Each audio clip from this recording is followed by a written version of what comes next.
Yo, what's going on, guys? I'm Dr. P, and thanks so much for stopping back by the channel for another Fortnite video. Now, in this one, guys, I want to talk about new stuff coming up here in the future for Season 7, including even more evidence supporting Dusty Depot's return. I'm currently running a pretty big V-Buck giveaway. If you want a chance to win, all you gotta do is click the link in the description. It's super simple, and you might as well go ahead and enter. It's running until 2019. Huge shout out to these guys for using my support a creator code on Fortnite. If you're ever buying any V-Bucks or buying any skins, make sure to throw on my support a creator code. It's Pineapplez YT, and send me proof for a shout out in an upcoming video. So let's kick this thing off by talking a little bit about the 14 days of Fortnite event, as well as the day 9 reward, which is available now. The challenge for today is simply to dance in front of holiday trees, and you have to dance in front of 9 of them. These challenges continue to follow the trend of being exceptionally easy and super easy to complete. Epic Games is basically giving out these gifts. You know, these challenges aren't hard. They know people are going to complete them very easily, and I like that. You know, if they made the challenges really difficult for the 14 days of Fortnite event, that would just not be right. Courtesy of .esports, here is a map with all of the holiday tree locations circled. There are actually a lot of them, way more than 9. But again, you only have to dance at 9. When you go ahead and actually complete that challenge, today's reward is a snow globe banner icon. It's not necessarily super flashy or super big, and there's no way you can realistically expect every single gift for 14 days to be eye-popping and just absolutely insane. We've had some good ones though. I would say the 3 best gifts we've gotten right now are the Merry Marauder back bling, the Combat Wreath back bling, as well as the Take the Elf emote. We still have like 5 different days, including the gift we're getting on New Year's Day, which I'm expecting to be pretty big. Epic Games has done a good job of encrypting some of these files so data miners can't get a hold of everything, and there still is an element of surprise to it. A bunch of the gifts did get leaked really early, but you can't be so sure that's going to entail everything we're getting, you know, just based on the fact that Epic Games is trying to hide everything as best they can. And they're getting better at it. Data miners have been increasingly less and less successful. Not saying they are totally unsuccessful, because clearly they're still enjoying a lot of success. They're just not nailing absolutely everything. They're nailing like 98% of things, but Epic is, you know, slipping a couple things in there that have gone largely unnoticed and will go unnoticed until it gets released. A prime example, just to give you a concrete item, was the Crackabella skin. No one knew Crackshot was going to come back. No one knew Crackabella was even a skin. It was never leaked. It was totally encrypted and hidden within the game's files. It just goes to show you Epic could literally do anything, regardless of what's been leaked, regardless of what we think. They can do anything, and if they really want to, they can hide it from us completely. One thing they didn't manage to hide, though, was this. There's recently been a leak about a Cthulhu-inspired skin set, which would be a part of a Nautilus set, which is officially what the set would be called. If you're like me, you would have never heard of that word, or at least barely heard it at all, and I didn't even know what it meant, so I looked up what Cthulhu was, including the pronunciation, and as it turns out, Cthulhu is actually a mythical sea monster that was a big folklore back in the day, and still is apparently. Based on what I've read, it's essentially just a giant, aggressive squid that just attacks people. Sounds scary, right? Anyways, back to this image. The only 2 items out of the set that have been leaked are the axe and the glider, and as you can see, they both appear to be, you know, looking like squids, especially that axe.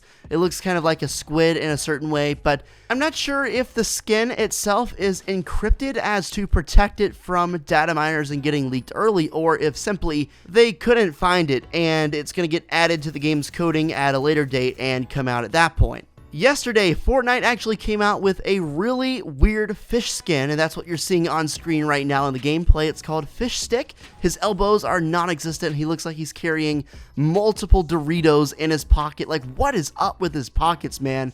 This is a really strange skin, but nonetheless, I mentioned this in yesterday's video.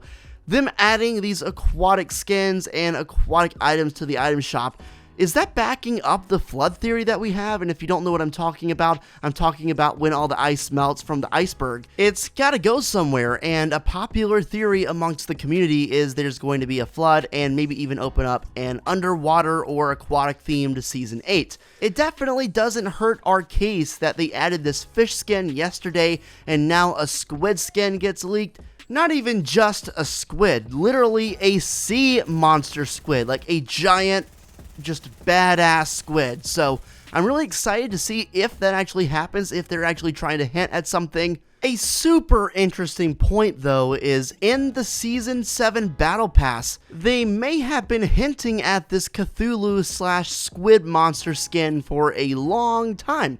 And what I mean is there is this as an unlockable reward inside the Battle Pass. It is a squid or an octopus, whatever, close enough. Is it possible Epic Games knew the skin was going to eventually come out, so they put this in the Battle Pass to tease an upcoming skin? I mean, there are so many different references to aquatic themed items, aquatic themes in Season 7 that it wouldn't blow my mind if we see a flood or some kind of underwater or aquatic based Season 8. That's a long way away. The season ends in 62 days, so we do have a long way to go to find out, but definitely food for thought. I was thinking about how possibly that squid picture could have been a hint for a squid skin in the future, and then I said, hold on, wait a minute. So if that was a possible hint, there's gotta be other stuff in that Battle Pass hinting other things too, right? I mean, that would just make sense. That's me using my head. So I immediately logged into the game and went to the Battle Pass, and I was scrolling through to see if I could make any possible connections for new stuff coming, and then it hit me. Boom. Look at what you unlock at tier 98 in the Battle Pass. I have talked about this in multiple videos before, but in case you missed those, you actually unlock a loading screen of the original Dusty Depot. It's also the same picture that has been hanging on the walls at various points throughout the map. There was one at Retail Row a while ago. There's one at the Dusty Diner. Literally a picture of the Dusty Depot at the Dusty Diner. That's not the only hint we've gotten though. There's also been this image that was the picture for the unvaulted LTM. You can see there is the Dusty Depot. They're fighting in it. There are new chest spawns and new signs that were not there originally when Dusty Depot was around in Seasons 1 through 3. So not only is it in the Battle Pass, but it's been hinted so much since the depot has been gone. It's been gone more than it has been in the game. So I mean, it's been gone a long time, and there have been multiple different hints over the seasons. So heck, I mean, it looks like that octopus, that octopus picture in the Battle Pass could have very well been a hint at an upcoming skin. We got that skin leaked. Could it only be a matter of time until there's an announcement about Dusty Depot returning in some way? Now, in my opinion, I do not see them bringing Dusty Depot back into the live main version of the game. What I do foresee, though, is them bringing back a game mode, or maybe even a specific map for a game mode, in which the classic map is restored. Just a quick question for you in the comments. How many of you would be absolutely psyched to play a game mode in which it's classic Fortnite? Not just classic guns like we've experienced before, but classic guns as well as the classic map, and that means no vehicles, no areas after Tilted Towers got added, just a plain, bare-boned map. If you're curious, this would be my vote for the map to use in the game mode. You can see there are all those OG places, Anarchy Acres, Moisty Mire, you name it. Just a beautiful looking map, and it brings back so many memories. It would absolutely shock me if the depot came back into, the main playlist, solos, duos, and squads, but it wouldn't shock me in any way if it came back into an LTM, and in my opinion, that's the most logical way to do it. I would be all for making it a permanent playlist too. I mean, that would be awesome. Guys, make sure you are subscribed to the channel. I would really appreciate that. We're getting closer to 400k subs each and every day. I'd really appreciate it if you could help my cause and just subscribe. If you've watched all the way to the end of the video anyway, you probably enjoyed it, so I probably bet you like to see more. while you're at it, go ahead and tap that like button down below. Let's see if we can shoot for somewhere around 1,000 likes. That would absolutely make my day. Hope you guys have a great rest of your day or night, whenever and wherever you're watching. And until the next one, guys, I'll catch you later, and peace out, my friends.